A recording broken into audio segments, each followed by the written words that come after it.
আসসালামু আলাইকুম শ্বশুর আব্বা। আরে জামাই এসেছে, খুকির মা। এই তো আরে এসো, কই গেলে? জামাই এসেছে। বাবাজি ভালো আছো? হ্যাঁ আমি ভালো, আপনারা ভালো আছেন গো? হ্যাঁ।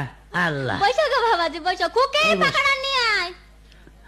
আল্লাহ, আব্বা তো আসার সময় বললো শ্বশুরের সাথে আলাপ সালাপ করো, গুমরামুখী থাকলে কিন্তু আবার বলবে জামাই আলাপ হোলা মতো, এই জন্য তো আলাপ করা লাগে।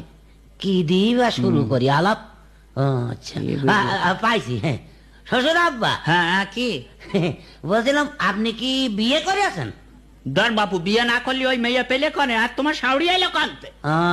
তা কার সাথে বিয়ে করেছেন আগা? তো চালালে কেন তোমার শাউরি গো, শাউরি। ধর বাবু, একবার ঘরে ঘরে হয়ে গেল না? হ্যাঁ, শ্বশুরের সাথে শাওরির বিয়ে একদম ঘরে ঘরে হয়ে গেল না? দেখেছো? বাইরে বিয়ে করলে তার ঘর দেখেছো? কুটুম বাড়তো বাবু।